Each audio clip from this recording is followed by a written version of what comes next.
El propósito de la presente lectura es pura y exclusivamente académico. El título se es Por una historia conceptual de lo político, de Pierre Rosanvallon. Señor director, mis queridos colegas, les agradezco que me reciban entre ustedes. Hoy, en este momento inaugural, estoy absolutamente consciente de la responsabilidad que me corresponde ante vuestra decisión de abrir también vuestras enseñanzas al más acuciante de los problemas de la polis contemporánea. Pero me interesa aún más la formidable posibilidad que se me da de este modo.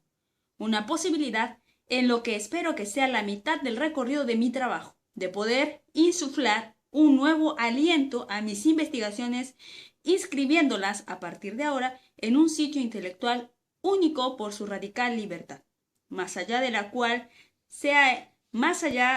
cuál sea el programa, y que no está empeñado en la búsqueda de grados y diplomas, ni siente que sea obligatorio acotar los trabajos a las habituales barreras disciplinarias. Esta oportunidad de un nuevo inicio no habrá de tener para mí el aspecto ambiguo y melancólico de balance que implica inevitablemente eso que se conoce como honores académicos, que suelen estar destinados a poner en evidencia que se juzga una obra a la que se considera acabada al menos en lo esencial. Por eso haré mías las palabras de Ronald Barthes: mi ingreso al Collège de France es más una alegría que un honor, pues el honor puede ser inmerecido, pero la alegría no lo es jamás. Evidentemente, esta alegría se debe al hecho de poder hablar de una investigación en el mismo momento en que se le realiza. Alegría que nace de estar ante una prueba movilizadora, ante una obligación positiva. Mi reconocimiento se dirige muy particularmente a Mac Fumaroli, quien les presentó a ustedes este proyecto de cátedra de Historia Moderna y Contemporánea de lo Político. Es, en principio, a la amplitud de sus intereses y su elocuente convicción que debo el estar esta noche entre ustedes. Señoras y señores, quiero agregar, sin demora, a esta lista de agradecimientos a alguien que no está aquí esta noche para escucharme: François Furet. En efecto, fue él quien me ayudó a dar un paso decisivo a comienzos de los 80 al ingresar a la Escuela de Altos Estudios en Ciencias Sociales, cuando yo era un joven doctorado al margen de la universidad, en una posición de francotirador intelectual y en una situación un tanto precaria. También me permitió encontrar una cierta unidad en mi vida y realizar aquello a lo que aspira todo hombre o mujer: hacer de su pasión un oficio. Fue con él y con Claude Lefort, uno historiador y el otro filósofo, que aprendí a trabajar sin caer en rutinas académicas y en modas intelectuales. Ambos fueron grandes maestros para mí, además de inseparables amigos y compañeros de trabajo. Los miembros del Centro de Investigaciones Políticas Raymond Aron, con quienes nos propusimos hace 20 años, renovar el estudio tanto tiempo aletargado de lo político, saben también cuánto le debo a cada uno de ellos. Me siento feliz de que esta pequeña comunidad de historiadores, sociólogos y filósofos vea de algún modo reflejada la originalidad de su trabajo en el mío.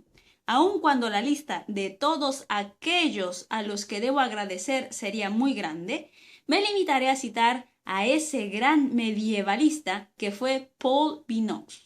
En efecto, fueron probablemente los lazos de amistad fraternal que mantuve a comienzos de los años 70 con quien fuera uno de los padres fundadores del sindicalismo democrático en Francia, los que hicieron que el joven militante que era yo por entonces pudiera tomar progresiva conciencia, a contramano del recorrido de una gran parte de la generación de 1968, de que una vida consagrada a la comprensión rigurosa del mundo implica la capacidad de cambiarlo, que hay una complementariedad absoluta entre la vita activa y la vita contemplativa. Historia moderna y contemporánea de lo político. Aún de manera lateral, el estudio de lo político encontró a veces un lugar en el college, bajo títulos que lo aludían de un modo más o menos oblicuo.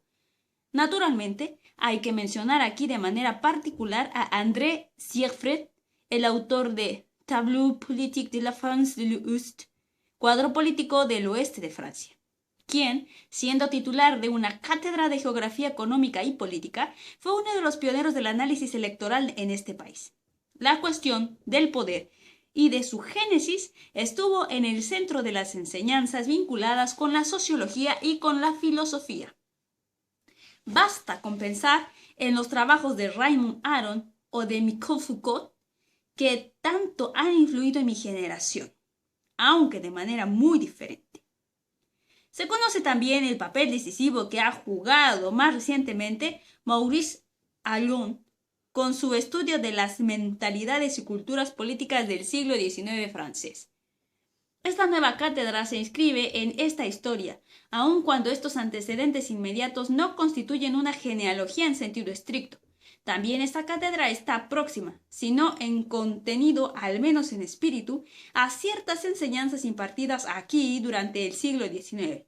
Pienso sobre todo en los intentos de Michelet por esclarecer las vicisitudes del presente reconstruyendo la génesis del Estado y la nación en Francia. Debo hacer referencia también a Renan. Aun siendo titular de una cátedra tan especializada como la de lenguas hebreas, caldea y siria, el gran sabio se hizo tiempo para dedicarse a reflexionar sobre la orientación a largo plazo de la polis, esclareciendo e interpretando a su tiempo, oponiéndose así a toda ceguera y a todo facilismo. En muchos aspectos, la perspectiva de mi investigación no está muy alejada de esa filosofía de la historia contemporánea a la que pretendía llegar. Finalmente, Edgar Quinet, él también entra al Collège de France en 1841, a cargo de una materia tradicional. Pero los cursos de este ardiente republicano se aventuran muy pronto en tierras más arriesgadas, pues se ocupa sucesivamente de los jesuitas, al igual que Michelet, el del ultramontanismo, de las relaciones del cristianismo con la Revolución Francesa. Me siento muy a gusto con uno de los célebres planteos del autor de la Revolution. La democracia francesa ha perdido su equipaje. Es necesario que rehaga todo su bagaje de ideas. Adopto de buen grado este programa de Quinet y me siento próximo a su intento por ayudar al fundador, el futuro vinculando el análisis del presente con la comprensión de las desdichas del pasado, con la apreciable diferencia de que la cuestión solo tendría hoy sentido dentro de un cuadro comparativo mucho más vasto. No es la primera vez, stricto sensu, que el término política figura en el título de una cátedra del Collège de France, pero ahora se considera al objeto político moderno y contemporáneo como lo central de un programa. Al inscribirse plenamente en la continuidad que acabamos de mencionar, el proyecto de una historia de lo político tiene a ese solo título una originalidad. Conviene precisarla ateniéndose a la propia definición de su objeto. Lo político, tal como lo entiendo, corresponde a la vez a un campo y a un trabajo. Como campo, designa un lugar donde se entrelazan los múltiples hilos de la vida de los hombres y las mujeres, aquello que brinda un marco tanto a sus discursos como a sus acciones. Remite al hecho de la existencia de una sociedad que aparece ante los ojos de sus miembros formando una totalidad provista de sentido. En tanto que trabajo, lo político califica el proceso por el cual un agrupamiento humano que no es en sí mismo más que una simple población toma progresivamente los rasgos de una verdadera comunidad. Una comunidad de una especie constituida por el proceso siempre conflictivo de elaboración de las reglas explícitas o implícitas de lo participable y lo compartible y que dan forma a la vida de la polis. No se puede aprender el mundo sin darle un lugar a este orden simbólico de lo político, salvo que se adopte un punto de vista falsamente reduccionista. En efecto, la comprensión de la sociedad no podría limitarse a la suma y a la articulación de sus diversos subsistemas de acción, el económico, el social, el cultural, etc., que están lejos de ser inmediatamente inteligibles, salvo cuando son relacionados dentro de un marco interpretativo más amplio. Más allá de la toma de decisiones culturales y sociales, de las variables económicas y de las lógicas institucionales, la sociedad no puede ser entendida en sus núcleos esenciales si no se actualiza ese centro nervioso del cual procede el hecho mismo de su institución. 1 o 2 ejemplos bastarán para convencernos. Para comprender la especificidad de un fenómeno como el del nazismo, se ve claramente que no alcanza con analizar las diferentes tensiones y los múltiples bloqueos de la Alemania de los años 30, salvo que se lo balancee paradójicamente, considerándolo como una simple respuesta exacerbada a la crisis del régimen de Weimar. El objetivo del nazismo de hacer surgir un pueblo uno y homogéneo no es comprensible si no se lo relaciona con las condiciones de resimbolización y la recomposición perversas de este orden global de lo político que trató de establecer. Para tomar otro ejemplo, la crisis que atraviesa hoy un país como la Argentina no puede interpretarse simplemente a partir de factores económicos y financieros que son su causa inmediata. No tiene sentido a menos que se la sitúe en la historia prolongada de una declinación ligada a la dificultad recurrente en hacer existir una nación fundada en el reconocimiento de las obligaciones compartidas.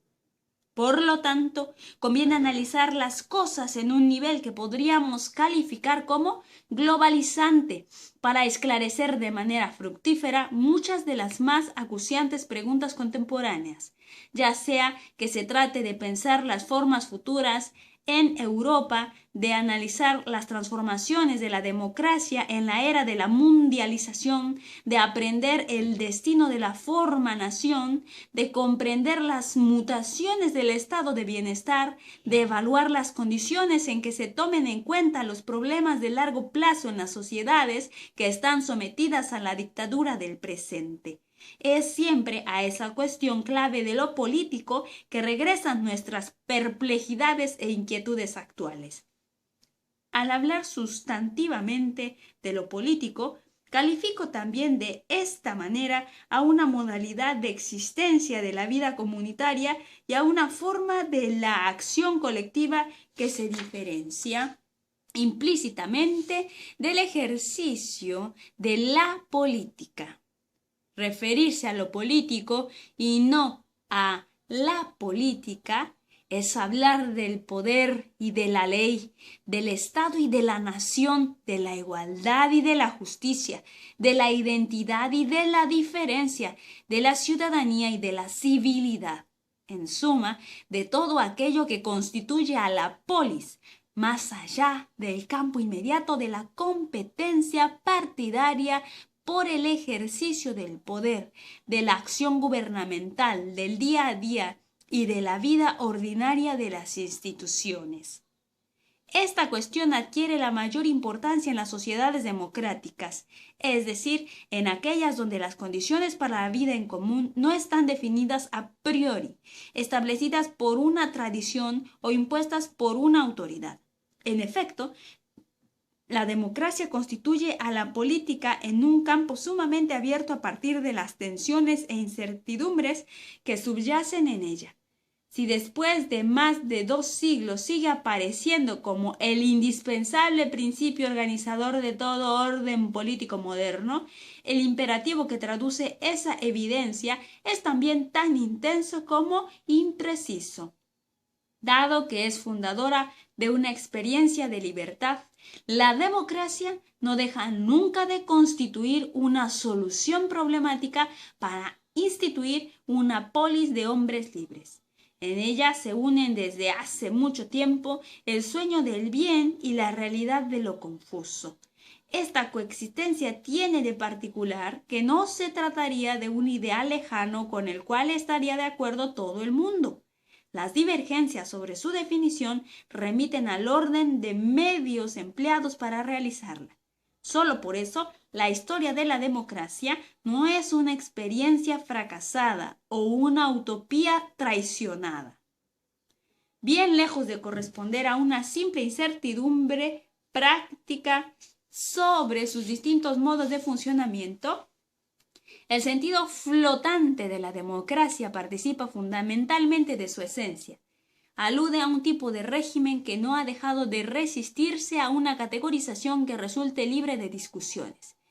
De allí procede, además, la particularidad del malestar que subyace en su historia.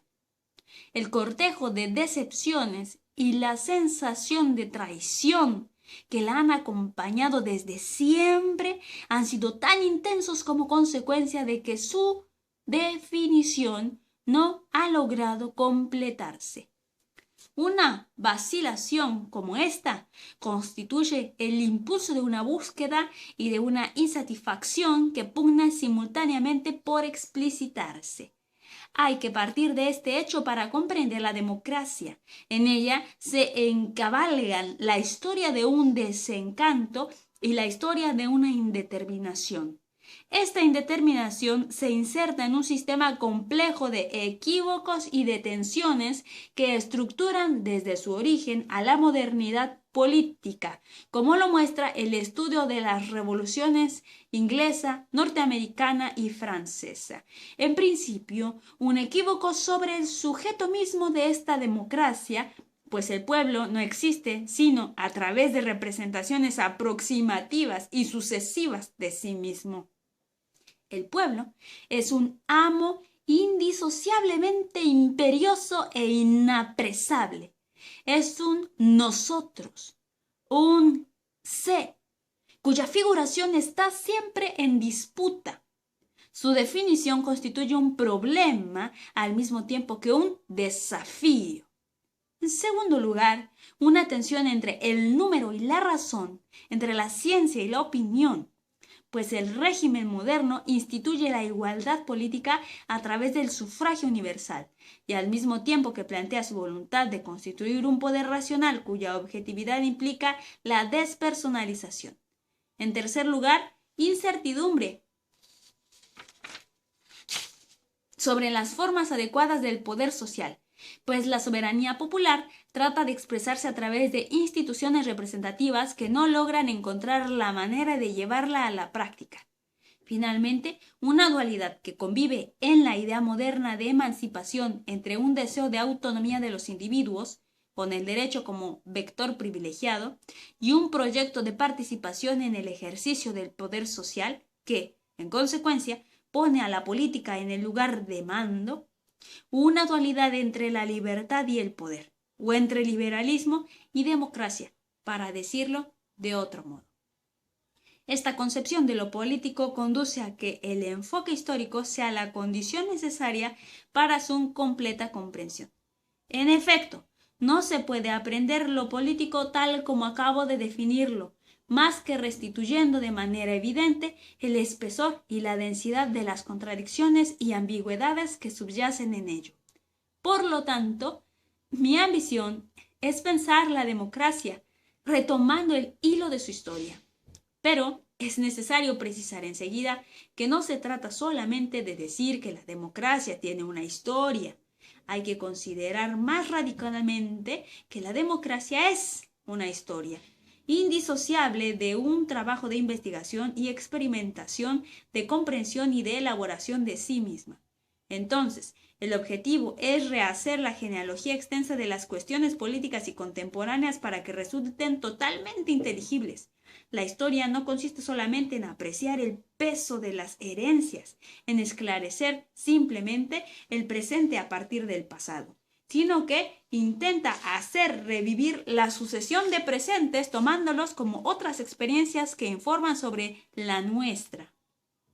Se trata de reconstruir la manera como los individuos y los grupos han elaborado su comprensión de las situaciones, de enfrentar los rechazos, las adhesiones a partir de los cuales han formulado sus objetivos, de volver a trazar de algún modo la manera como su visión del mundo ha acotado y organizado el campo de sus acciones. El objeto de esta historia, para decir las cosas de otra manera, es seguir el hilo de las experiencias y de los tanteos, de los conflictos y las controversias, a través de los cuales la polis ha buscado encontrar su forma legítima. Para dar una imagen, consiste en publicar el texto real de la pieza en la cual se insertan las puestas en escena sucesivas de la vida en común. Además, al tratar de encontrar este hilo conductor, este recorrido me lleva en parte a seguir los pasos de los publicistas e historiadores del siglo XIX, como Jusot, Quinet o Tocqueville, por no citar más que 3 nombres, que intentaron concienciar a sus contemporáneos desarrollando aquello que habían definido como una historia de la civilización. Comparto con ellos una misma preocupación, que es la de escribir una historia que se pueda calificar como global. La historia así concebida es el laboratorio en actividad de nuestro presente y no solamente el esclarecimiento de su trasfondo. Por esta misma razón, la atención a los problemas contemporáneos más explosivos y más urgentes no puede disociarse de una meticulosa reconstrucción de su génesis. Partir de una cuestión contemporánea para reconstruir su genealogía antes de hacerla regresar al final de la investigación, rica en enseñanzas del pasado, ese debe ser el método a desarrollar para alcanzar la profundidad indispensable en un análisis político. En ese diálogo permanente entre el pasado y el presente, que puede volverse legible, el proceso instituyente de las sociedades y que puede surgir una comprensión sintética del mundo. Esto implica postular una historia a la que se podría calificar de comprensiva,